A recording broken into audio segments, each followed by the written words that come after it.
everybody. All right. So thank you for joining this session. I'm happy that you're all here and I can't wait to tell you about cybersecurity. I get kind of pumped up about it. So as you know, Zelvin Security is owned by myself and my husband. So we run this company by helping businesses proactively identify their cyber risks. And the interesting thing about what we do is we're not an IT provider. We're not a reseller. The only thing that we do is try to identify when someone has a cyber risk. And we do that by employing ethical hackers. So you've heard the term unethical hackers or hackers in the wild or malicious actors. And those folks are out to earn money. About, 86% of them are looking for financial gain when they're trying to exploit a network or an application. And our job is to beat them to the punch and give business owners and CFOs the ability to sleep better at night by understanding how that malicious hacker would move through their network. So we use the same tools, the same techniques, and identify where the risks are. So the reason why we're not a reseller and we're not an IT operations shop is because an operations team is there to set up and maintain a system. And our job is to identify the weaknesses. So we can't check our own work. And so that's why we don't do any of the operations side. We stay solely on the security side. A lot of times people will mistake us and say, I have an IT person or my IT team or guy or girl or whoever it is takes care of all of that for me. But what they don't do is look for those gaps and weaknesses. About 6,000 new vulnerabilities come out every quarter. And we're going to get into some statistics in a little bit. And you'll notice that it's not getting any better out there. The cyber criminals are really, really savvy. And so looking for those weaknesses, knowing what those newest hacks are, is where we spend our time.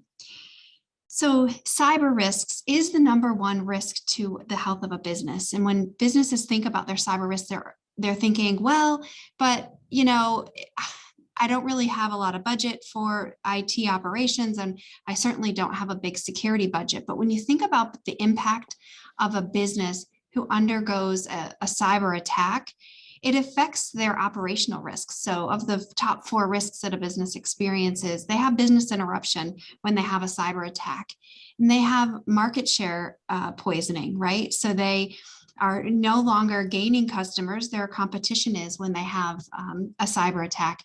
And of course, they have audit and regulatory fallout from that. And of course, the financial woes that come along with a cyber attack. So cyber risks is really threaded through an entire business, from just looking at a CRM or an HR software. There's a lot of data there, and it can cripple a company if they don't have access to that. And so that's why we help them identify where those risks are. Just to kind of give you a sense of what companies are experiencing from a cyber worry point of view, 97% of firms have stated that they have been impacted by a cyber attack because of their supply chain. So we call that a shot across the bow, right? When you know that some of your best business partners have been affected by a cyber attack, it kind of makes everybody go, wow, I guess it could kind of happen to me. It seems a little close to home. I know some people in the managed services world, and in some of us in proactive security, kind of brace ourselves before a holiday weekend. What's going to be the big hack this Thanksgiving, right? So what was it, Labor Day? There was a big hack last December. There was a big hack. You notice that the timing of these hacks are pretty interesting. But anyway, it's affecting everyone around us. And I guess we all can't just say that we're exempt.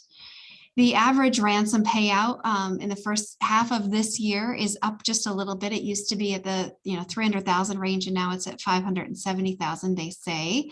We never recommend paying a ransom, but those who do end up paying quite a bit. And by the time we're done with this breakout, there'll be 158 new cyber attacks that are reported. So just to kind of give you a sense of how prolific this problem is.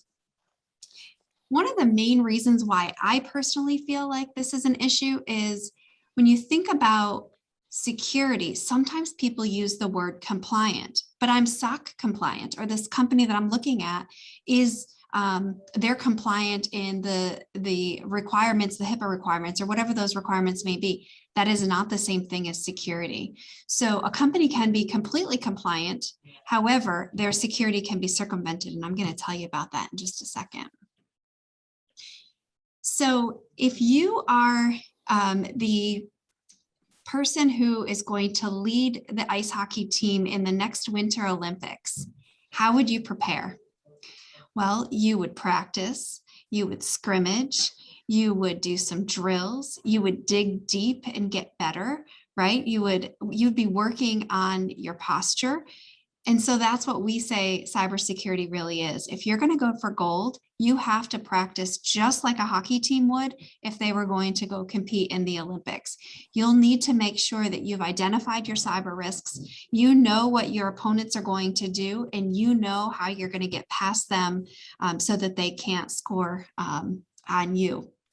And instead, you can win the game.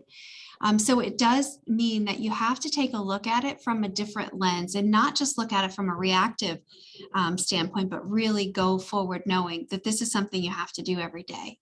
So what we do is help companies practice, and that's what a penetration test is.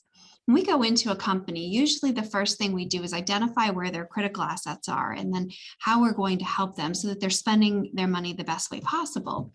And the first thing that we do typically is a phishing campaign. So here's a little graph. This happens to be a graphic, but I'm going to tell you what the real statistics are.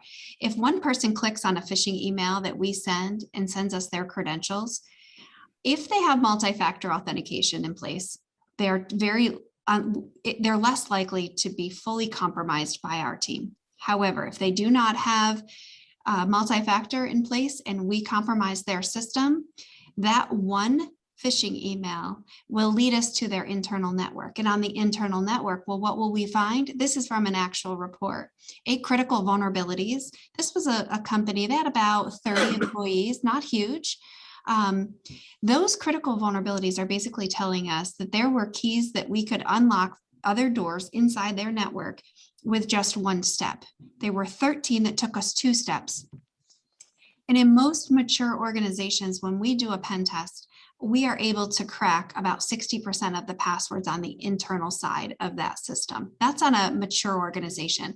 That's a company that tests and practices all the time. So just to kind of give you a sense, if and we reveal their passwords in a redacted file, but we see them before we redact it. It's very interesting. Winter 2021 or spring 2022, it's just not a strong password.